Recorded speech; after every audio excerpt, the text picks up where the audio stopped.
In recent years, more and more people have been adopting wolf-dog hybrids, often with disastrous consequences. Today, I brought along Jennifer McCarthy. She's a dog trainer whose love affair with wolves has earned her the nickname Wolf Woman. She's going to help me evaluate the case. There you go. So how much of a wolf is she? Noticing the back of this animal, her tail is definitely wolfish. The fur, for sure. Some of the characteristics that wouldn't be so different is the paws aren't, as big, but she's also very young. She's only a year old. So this animal is going to be a lot bigger once she fully matures. Like taller or wider? Both. Much stronger, much taller. So she's definitely a wolf? She's got wolf in her. When you're dealing with a hybrid, it's worst case scenario because you've got the wild instincts of the wolf and then you've got the domestic instincts. Okay. Anybody who owns a hybrid should treat them more like a wolf, okay, not like a dog. Their behavior is unpredictable in their body language, so you really should look at the animal first and foremost from the wild instincts. Mm-hmm. She sees your dog daddy. Oh, I see that reaction. What does this say to you? Look at her hackles are up, her tail is up, so she's going more into the predatory zone because this is her territory. Yeah. In the wild, when they're on their own territory and they see another wolf, they'll kill that wolf. Mm-hmm. Territorial disputes is the #1 cause of death in wild wolves. Oh, she got in. To get to Daddy, clever Sheba slips into the house through an open patio door. Don't panic. Yep, she already did. Rita, stop right there. Stop right. Just move over here. She opens it. No, está abierta.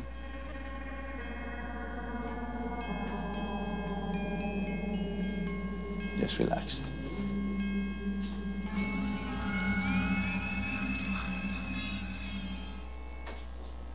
When Daddy came in, he just summarized the whole entire thing to me the way that I know best.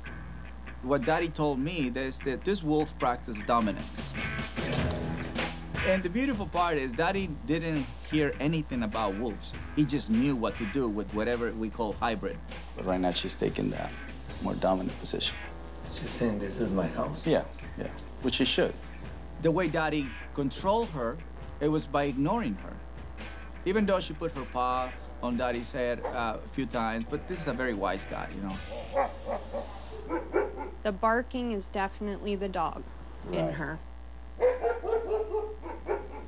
So how do you think it's going so far?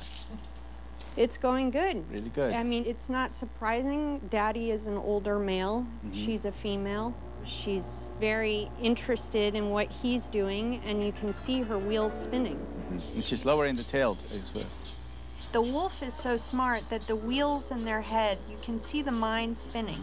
So if you do one thing, they will copy that behavior and they'll learn from that. And that's why I really suggest bringing in an older, male dog that, is well behaved, that she can learn good behaviors from. That's mellow. That's gonna chill her out, but also be dominant over her. She escaped. How did she escape from? Or where did she escape?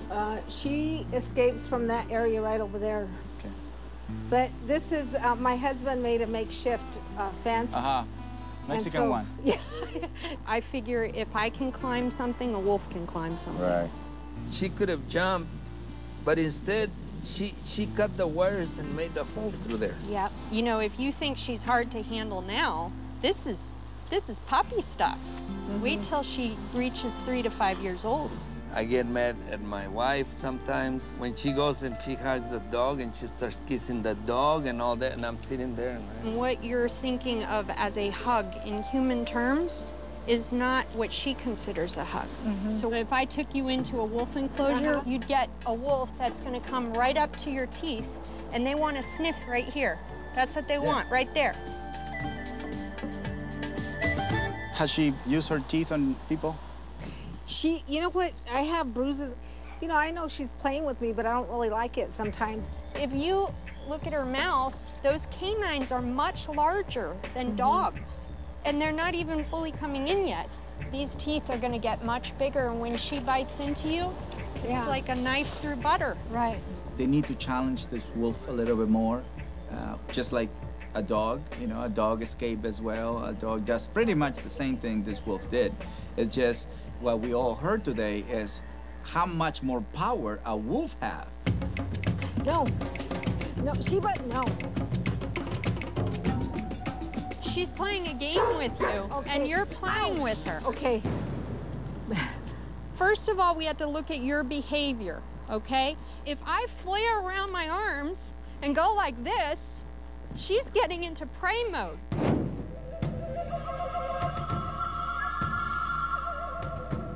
You're moving around, you're going like this. Well, what does this look like?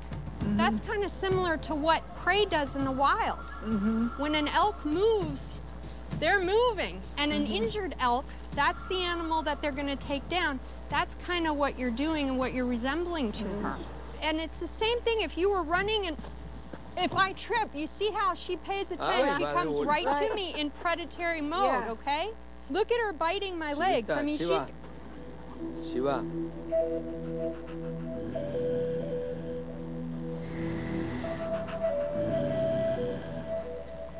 There you go. Now, you see how I growled at her and I looked directly into her eyes, okay? Wolves, when they look at each other, they can stop something instantaneous by just a look. Okay. Okay? So start running around right here. Come on, Sheba. Okay. Stop. Stop. Grab the collar. Wait. Okay. Ignore her. We're catching this at a good stage. She's gonna get stronger. She is gonna get more determined if her needs are not met.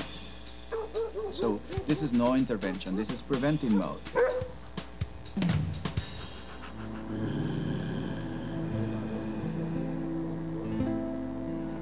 Come on over here for a second. Body over her. Look directly in her eyes. Keep your face away from her head. There. Good. You see how she's getting calm right now?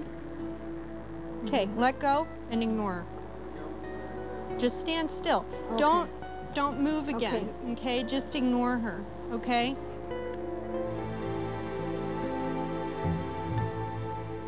So she's definitely going to need shade.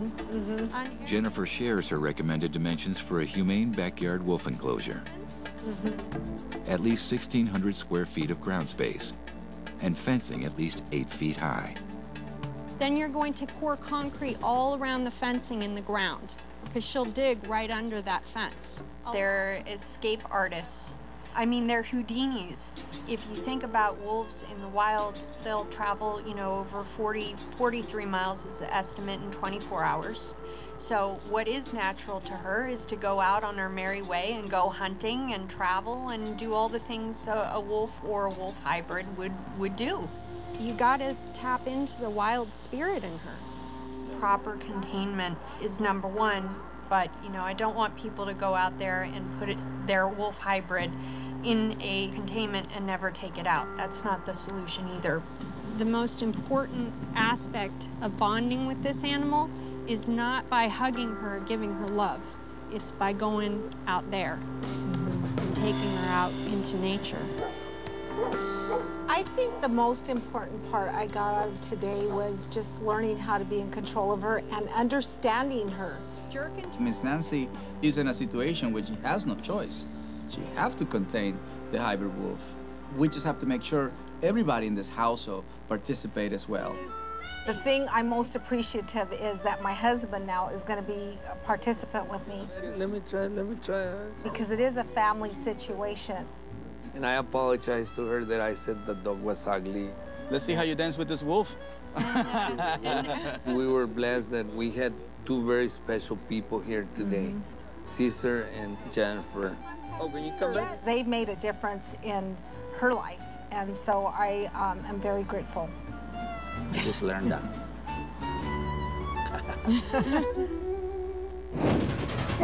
Next, another wolf dog terrorizes a rural neighborhood. Like what you